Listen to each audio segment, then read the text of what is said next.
Hello, everybody. I'm here today with Hiren Kotak, CEO of Hyper-Botz. Hi, Hiren. How are you today? Hey, I'm doing good. Kelly, how are you doing? I'm doing great as well. Welcome to this week's Business Spotlight. I really appreciate you taking time to spend with us today. My pleasure. Thanks for having me. So let's just get right to the questions. Tell me a little bit about your business, about Hyper-Botz. So Hyper-Botz, we basically help organizations to automate their manual processes. As you can imagine, in spite of having so many computers and softwares, there are still several functions in any organization where there is a lot of manual transaction processing done, a lot of administrative tasks like onboarding or invoice processing and things like that, requiring our staff members to work like robots, right? To just tedious manual repetitive tasks. And all this can be now automated using the robotic process automation and artificial intelligence, machine learning. And so we help organization identify such opportunities and then automate and create those bots for them. So they have those digital workers, little software workers working for them 24/7, making no mistakes, asking and not asking for any promotions or vacations. Right, So right. it's a win-win situation for everyone. It helps companies be more efficient and grow more efficiently. Yeah, systemizing businesses is so important to create that leverage. And so this is really, using the automation to help systemize the business where it can. So that's excellent. So how long have you been doing this? So I have been doing this for almost 8 years now. And this field has grown tremendously. There's always more evolution happening with the software capabilities.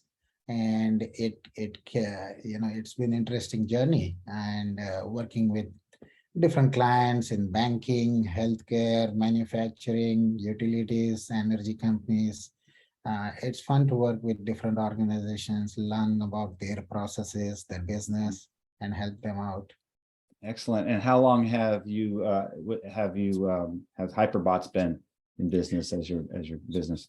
Yeah, Hyper-Botz it's the company that I founded earlier this year.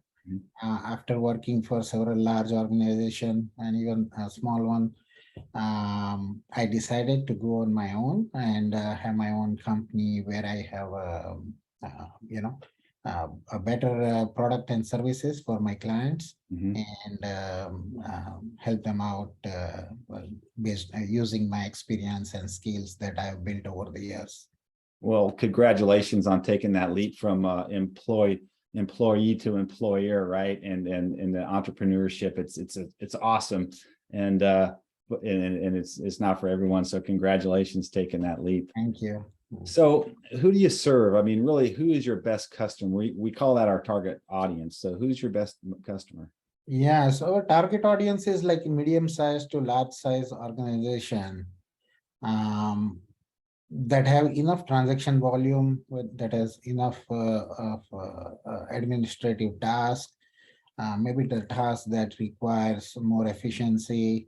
There is a variation in volume, so they need different level of capacity.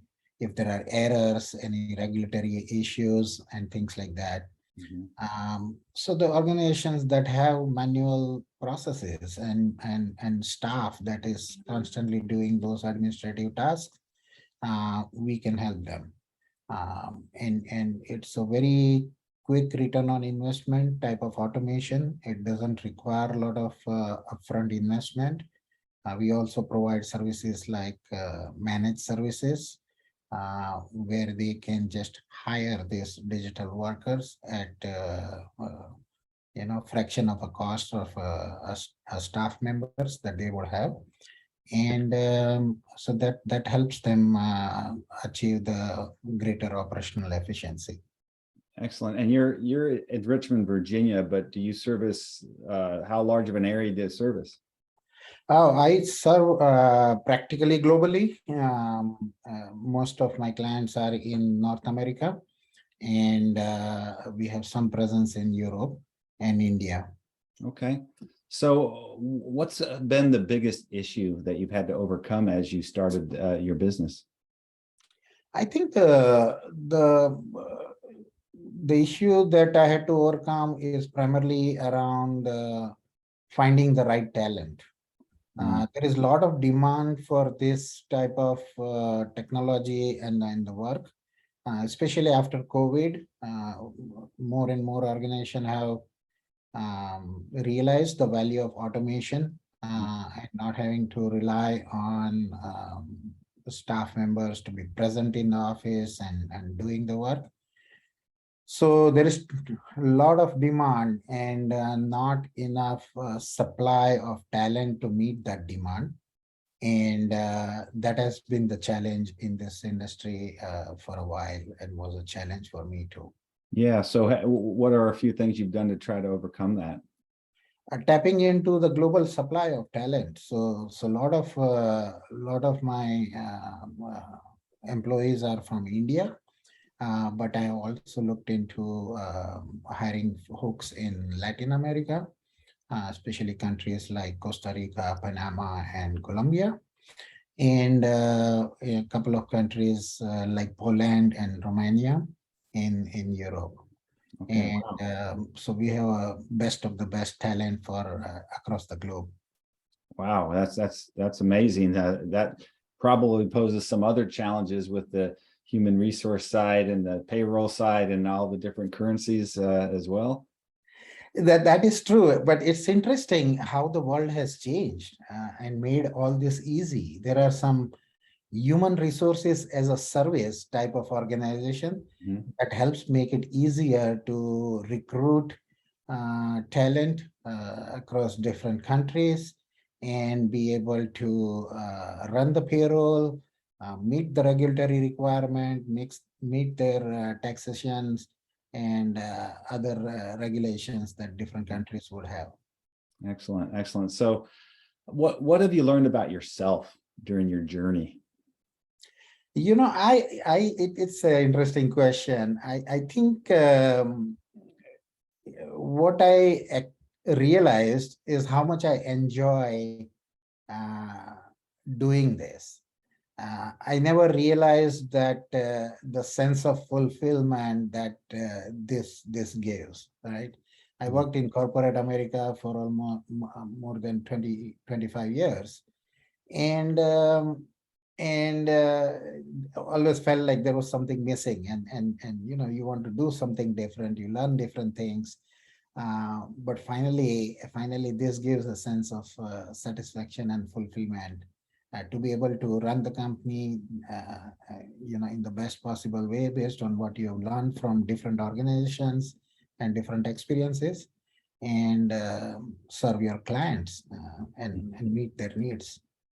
Right. And being able, kind of what I found and what a lot of our franchise partners have found is the fact that you're not capped. I mean, when you're an entrepreneur and it starts and ends with you, and your vision can be as big as you want it to be, and then you can get there. You know, when you're working for somebody else, a lot of times you're capped at what you can achieve because of what their vision is, right? So did you find that too? Right. There are less people to convince when you want to get things done. Yeah, that's right. That's right. So what's the future look like, and what do you see as the main challenges moving forward for Hyper-Botz? So I think the future looks bright. This technology is advancing very well. More and more companies are realizing the benefits. There is less and less skepticism about the benefit it provides and how successful it can be. So the future looks very bright. In terms of challenges, I think other than the normal growing pain for any company, I don't anticipate any kind of big challenges going forward. Excellent. So second to the last question here, what advice would you give to anyone thinking of going into business for themselves? Do it. Do it now. Yeah, I love it. Don't overthink it. Oh, I love that. Yeah, because every day you wait, every week you wait, it's time you never get back, you know? Right. It's yeah, you probably it's not something that you can wait and learn and plan and be prepared and do it. It's like swimming or cycling, right? You just have to jump in the water and start learning, start swimming. You might make one or two mistakes, but that's how you learn. And unless you do it, you never learn. Yeah, if you wait till the timing's right, like you hear people say, you're never going to do it because the timing's never going to be right. Right. Right. And I'm glad that I hear about this during our pandemic. I mean, a lot of people probably came to that realization that what I want to do in life, and maybe life is too short to wait and do it. Right. Yeah. So yes, I think that's the biggest learning and biggest advice that I can give. Excellent. I love that. And it's yeah, the pandemic, people got used to being at home, working from home. They're like, wow, this isn't too bad. I get to see my kids more. I get to do, so it's great. So, all right. So last question, one of the things in this is we want to make sure that we're helping you, publicizing you. Any offers that you'd like to include in our newsletter?